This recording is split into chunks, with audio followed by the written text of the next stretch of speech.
Hello. Right, so this is my second video. Since posting last night, I have had, let me see, I'm just reading from notes. I have had 54 views and 8 subscribers. I'm in complete shock. So I've been buzzing about it all day, and obviously I've been speaking to friends and stuff. One friend in particular, and she thinks that I should do my next video about my mental health.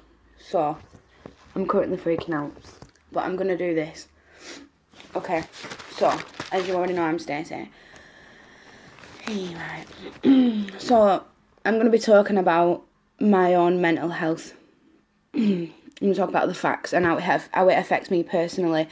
I am basically doing this video to talk to people who suffer from these kinds of mental illnesses and mental illnesses in general, so that people actually can understand what it's like, and those who suffer alongside myself. I want to, basically, I want to say that this video is for yourselves, because I'm proud of each and every single one of you who suffer every single day with mental illness, because it's not easy. So basically, I'd just like to say a little piece that came today from my friend Megan, who knows what it's like to live with mental illness, and she also has been my friend and my rock for nearly a year. I also have really very close friends, but Megan has worked with me on a one-to-one to try and help my own mental illness. If it looks like I'm sweating, it's because I am, because I'm freaking out.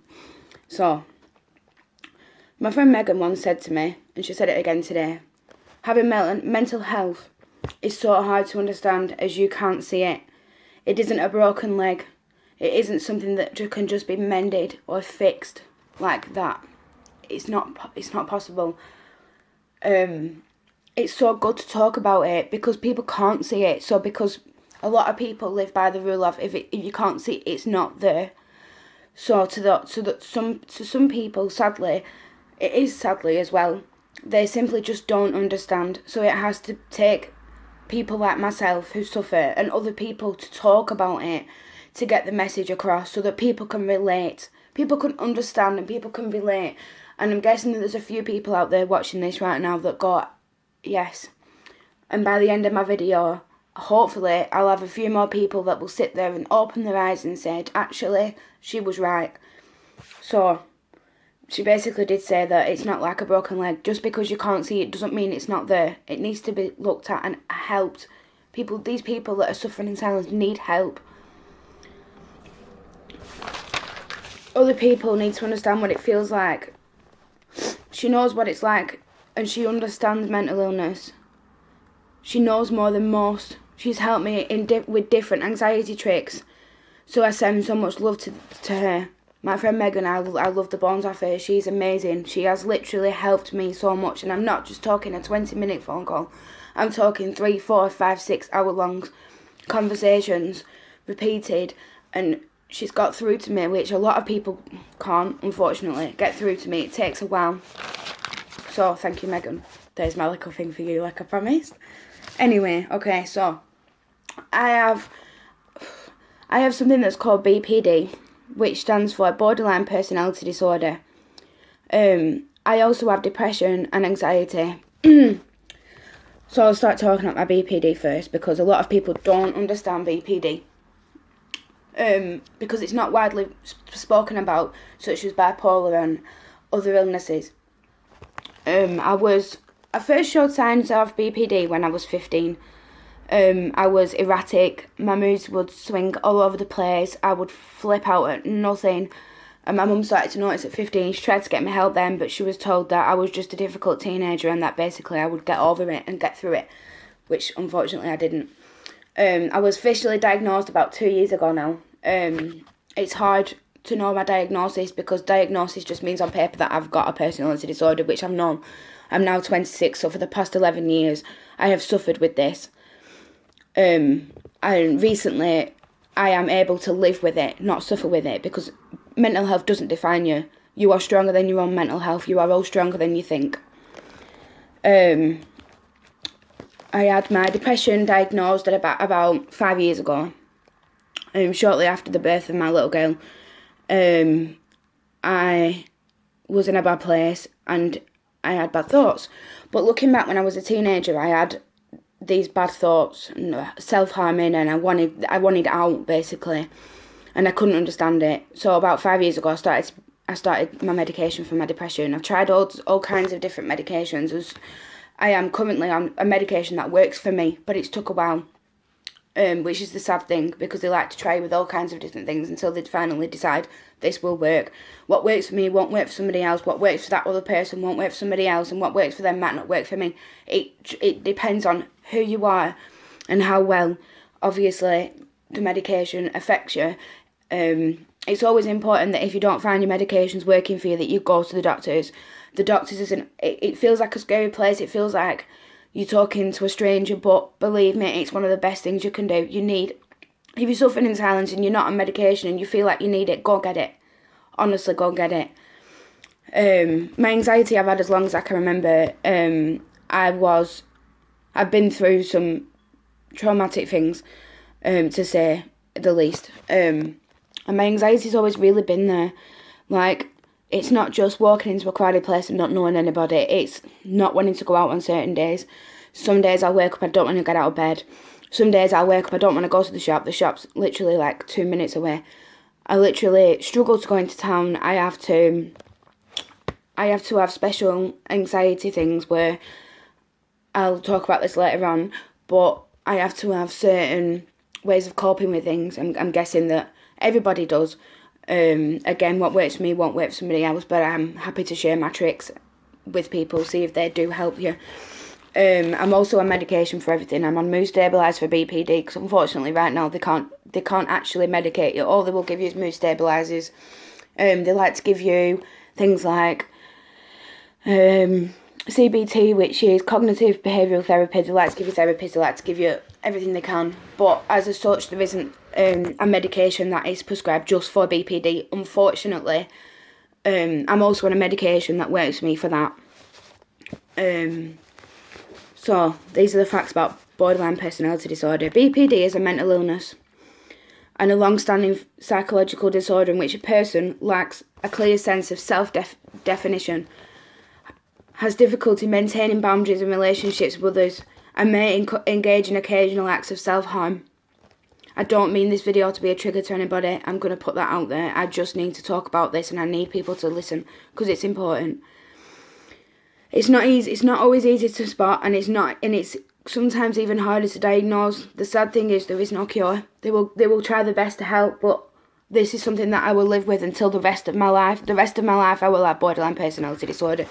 Sometimes it'll be easier than others, sometimes it'll be harder than others, but it will always be here. This is just who I am. Sorry, I'm reading from paper because I had to write this out. Unfortunately, the media portrays BPD to the extreme. You'll see documentaries, read books maybe about murderers, and they'll say this person has BPD. Now, this does my head in. BPD portrayed in these circumstances are extreme circumstances. Sorry, I'm full of a cold. It's the worst of the worst. Just because somebody has BPD does not mean they are going to go out and murder somebody. It does not mean that they'll commit any kind of crime. It doesn't mean they're going to allow out to hurt anybody. I need people to listen to this because people have obviously presumed the worst about me in the past. Oh, she's really bad, she's rich, you know. But I'm not. I'm generally not a bad person. I just want to help everybody. I just want to love everybody. I'm very much into like Bob Marley, peace and one love. We should all love each other as equals. I honestly would not hurt a fly. Sorry, my nose looks really red because I just had to blow it because I'm really not so good. I want you to know some things about borderline personality disorder. Now, all this information, these are facts I've got off the internet. It's there ready for you to read. If I'm speaking too fast or you want to look into it more, or you maybe think that you have it personally because these things ring true, go online and have a look. Also, go to your doctors and speak to them. You're also very, very welcome to ask me any questions. I will answer as many or all questions as I physically can because I want to help people. So, things I want you to know about BPD. So, BPD can make it difficult to regulate emotions. I'm talking like extremes. So, like, I will wake up one morning and I'll feel happy, but I won't just feel, like happy? I'll feel ecstatic. I will be bouncing off the walls. I can't help it. I'm like a hyper child. Then also I will feel within like a split second, I will also feel extremely down, like really lower than low within a minute, within not even that sometimes. Sorry. So that, yeah, your emotions are extreme. It's either one or it's the other. There's never a happy medium. I like to call it when I'm kind of in the middle, and I say kind of because I'm never ever normal. I don't know what normal is, but there isn't normal. So when I'm like kind of normal, I'm just Stacey. Other than that, I go from absolute extremes, and it's quicker than a light switch. It's frightening, which is why I'm on, obviously, the mood stabilizers. Also, number 2, you are dissociative from surroundings, but this can be misinterpreted. So people see me sometimes as really cold and hard-faced, but I'm generally not. Sometimes I just cannot understand emotions. So say something really sad happens and people cry. Obviously I'm going to cry, but sometimes I don't, and people think I'm being really cold and really horrible, and I'm generally not. It's just generally the fact that I'm very cut off, and I can't help that. So, how can I explain this? It's like being away from your own body. So, like, this is Stacey, and sometimes I'm, like, stood here, or I'm, like, stood behind, or I'm even stood in front. It doesn't matter. Sometimes I'm just very dissociative, detached even. So that's why sometimes I do come across as cold, but I generally don't mean to. It's just generally what is, in my head. Sometimes I'm unable to understand my own feelings. So if people say to me, what's wrong? And I generally don't know. I will say I don't know. But sometimes people are like, what do you mean you don't know? And I'm like, I don't know. That I just can't help that. That's just, I don't know. 9 times out of 10, I'd love to know what was wrong with me. If I'm feeling really sad, and people will say, what's wrong? Are you okay? And I'm like, I don't know. And people are like, and I'm like, I just don't know.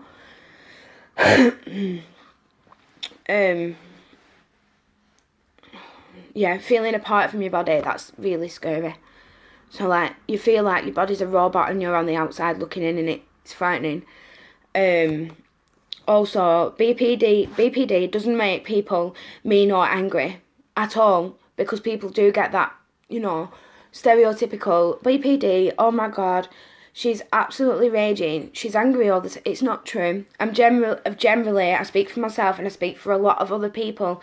Many people who live with BPD are actually gentle, and we're kind, and we're loving, and we want to love everybody, and we want to help everybody. People can't just choose to be a different way.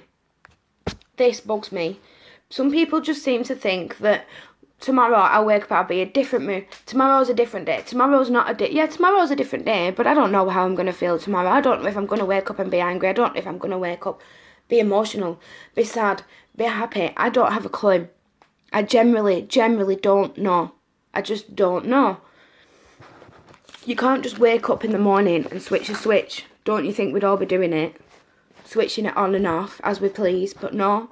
And I'm telling you, from myself and from a lot of other people, if there was a button that you could press that would turn it off forevermore, don't you think we'd press it? Be truthful. Do you really honestly think that we enjoy living with mental illness? No, we really don't. We're stuck, and it's horrible, and it's heartbreaking. Another misconception is that we behave in certain ways for attention. Okay. So there's getting attention as if to say, oh, look at me. And then there's this BPD isn't an attention thing. In fact, it's quite the opposite. We don't want attention. It's just the way that our mind works, that we behave in certain ways. But then 99.9% of us will sit there and go, and why did I do that? And why did I behave in that way? And what possessed me to do that? And what made me do that? And then we sit there and we just think, there's no way out. It's horrible. So no, we don't behave in certain ways for attention. I can honestly put my hand on my heart when I say that. We don't at all.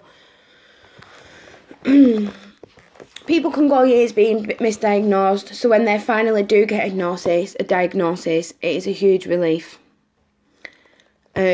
Because borderline personality disorder and bipolar disorder sit side by side, but there's very, very slight changes amongst them. Sometimes you'll get misdiagnosis for both, but it's so important to be diagnosed for the correct personality disorder or mental illness, because at the end of the day, if you are diagnosed differently, how are you supposed to be treated? People that are trying to find help find it's a lengthy and exhausting process. It took my mum 11 years to have me diagnosed. 11. So, and I'm guessing there's people out there that have waited a hell of a lot longer than 11 years. 11 years will be no time at all for some people. 11 years was still a long, lengthy experience. I had to go through various things during that time that didn't account, and at the end of the day, it all added up. It all made me into the person I am today. But my borderline personality disorder did get worse because of the length of time it took, which is why it's important to keep going back to the doctors, keep on at them, because eventually they do listen. You've just got to keep going at them. Please, please, please.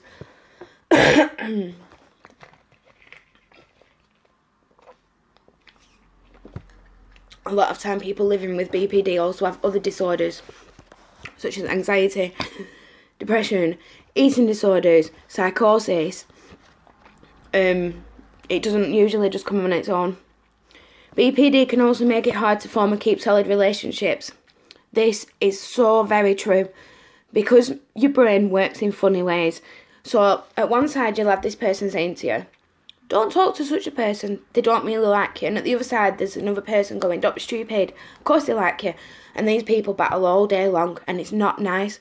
So it does make it difficult to form and keep a solid relationship. Although this part is really nice. A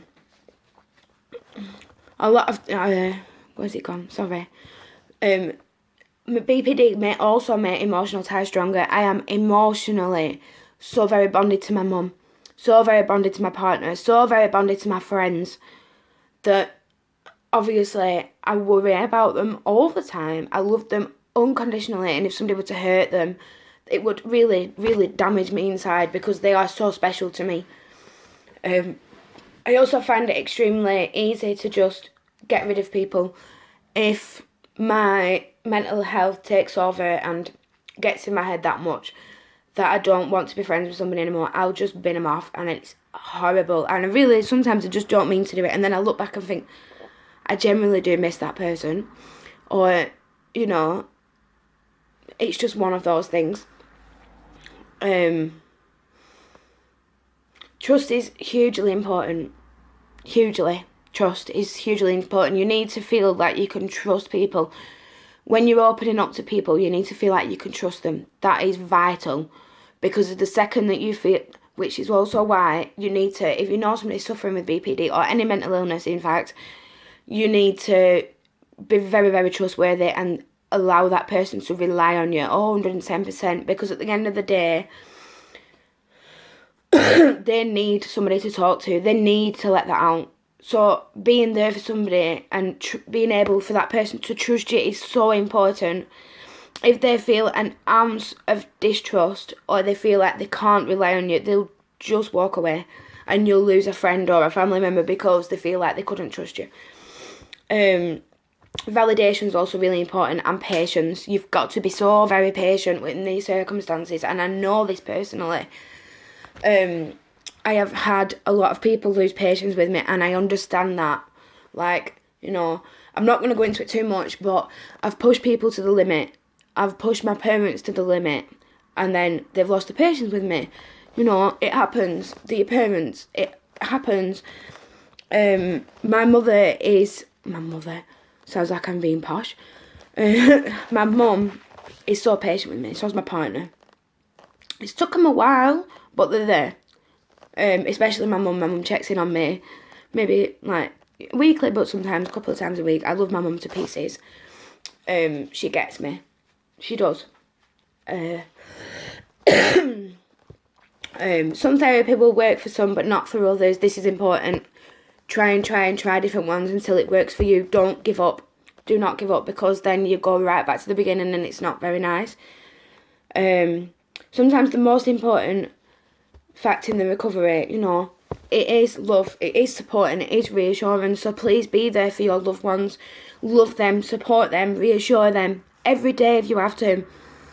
These people, you know, if you have a loved one or you know somebody, I'm getting anxious now, that is, you know, is going through these things, you have to love them, you have to support them, and you have to reassure them, because at the end of the day, if they don't feel loved and they don't feel supported and reassured every single day, they're gonna feel like you're not there. It's as simple as that. You have to be there for people. If we stop talking about BPD, it could stop people from getting help. This is why this video is so important. This is absolutely taking it out of me, doing this video. My anxiety is sky high at the moment. I'm in two minds. I want to stop the video and stop doing it, but this is important. I'm doing it for all these people that haven't got the loudness and the voice to stand up and say, I need help. I am that voice for those people. These people need help. And if you're suffering yourself, then sometimes it's not so easy to ask for help. Sometimes it's easy to get on with it on your own, but you know yourself, when you get to a point you need to ask for help. Please turn to family members. Please turn to friends. If you feel like you've got nobody, you know, you need to go and maybe go to the doctors, maybe, you know, I don't know. But if you feel like you've got absolutely nobody in the world, write to me, comment on this post, comment on my video, and I will take my time out to try and help. That's all I want to do. I just want to help. Okay, so, and people with BPD, you're stronger than you know. People with mental illness, you're stronger than you know. People with disorders, you're stronger than you know.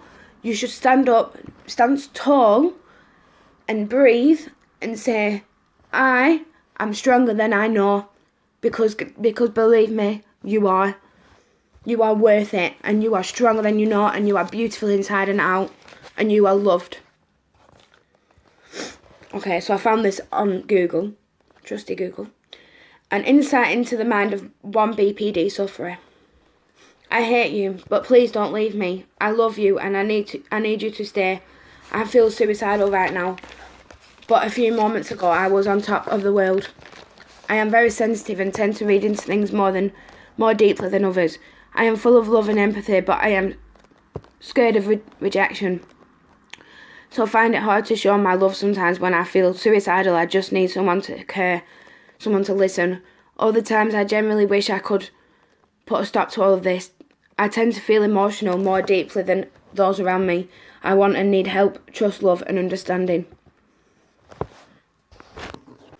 Okay, so I get that.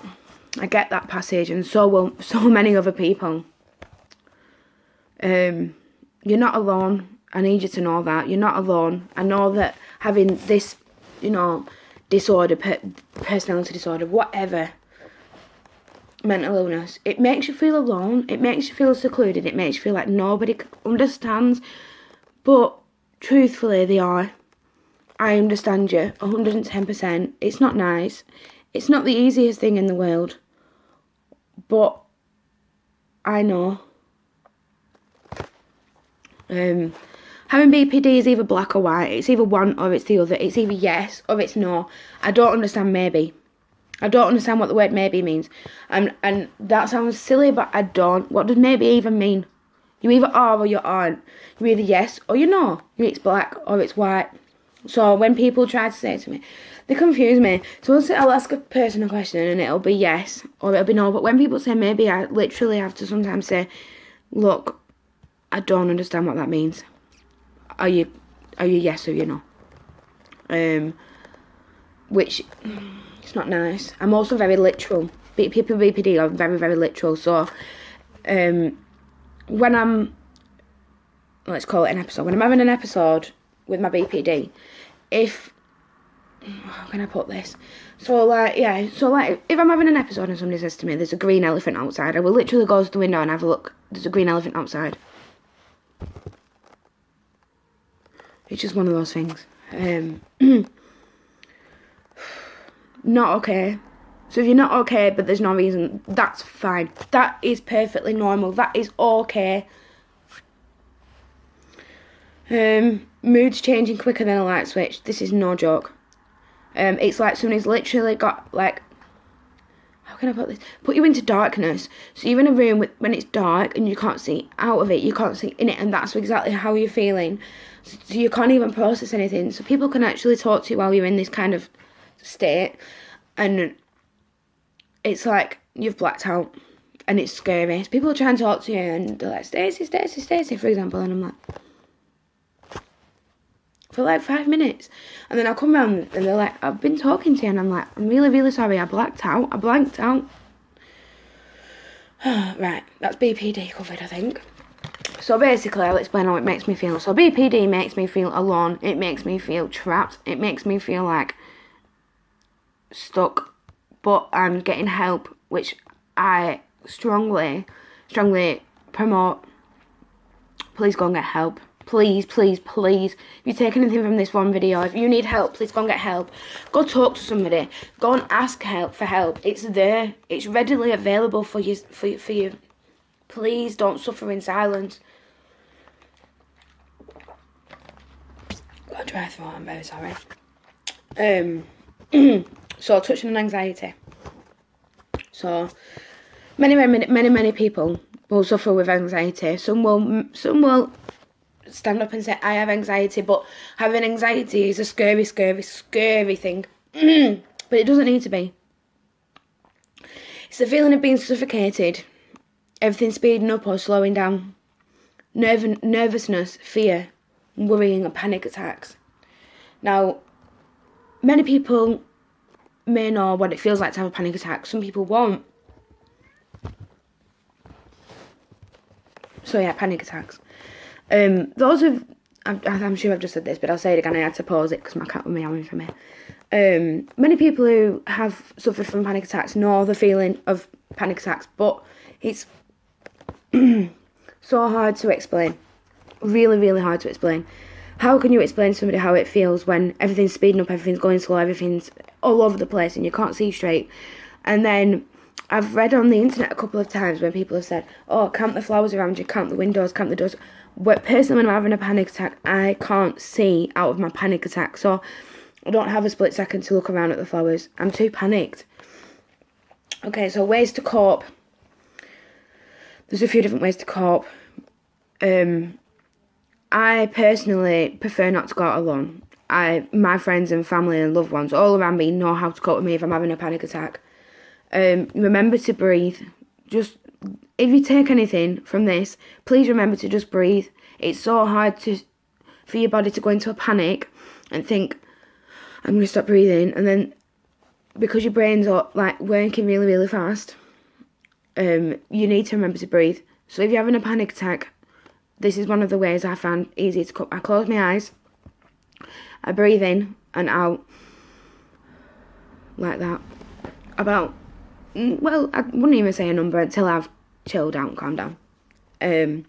My friend who I mentioned earlier, Megan, she mentioned to me about the cold drink situation, right? So the cold drink solution is, every single time I go out somewhere, especially if I'm going somewhere, maybe into obviously the town centre or anywhere where I'm not very comfortable, I freak out mostly on buses. I just don't do buses. I'm in a situation where I'm surrounded by loads of people that I don't know, and it freaks me out.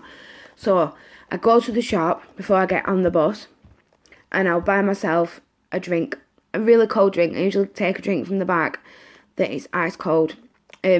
She's told me that for her, because obviously she doesn't technically like being outside, obviously like in a crowded place, I mean. Obviously I'm not going to go into too much about her because obviously it's not for me to say.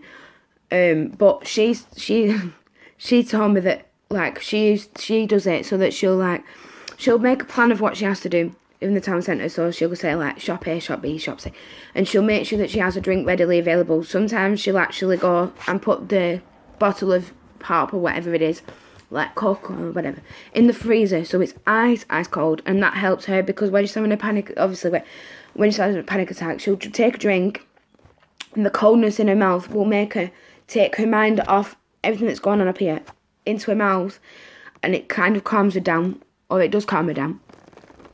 So that worked for me. Also, like, there's a few different ways to suffer, like, to stop yourself from like suffering from a panic attack. Obviously, it's inevitable. If it's gonna happen, it's gonna happen. But obviously, there's different ways and different tricks. If you'd like to know more about the tricks, I can make another video.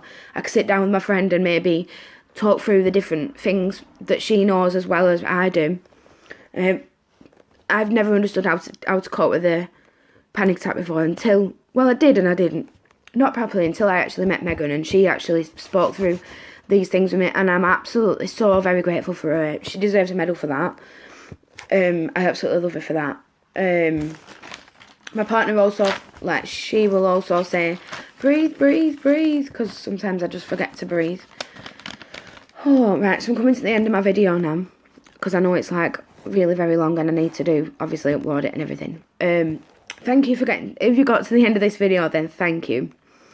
I've been thinking about what I can call my followers and my subscribers and everybody that watches, and I'd like to call you all my unicorns.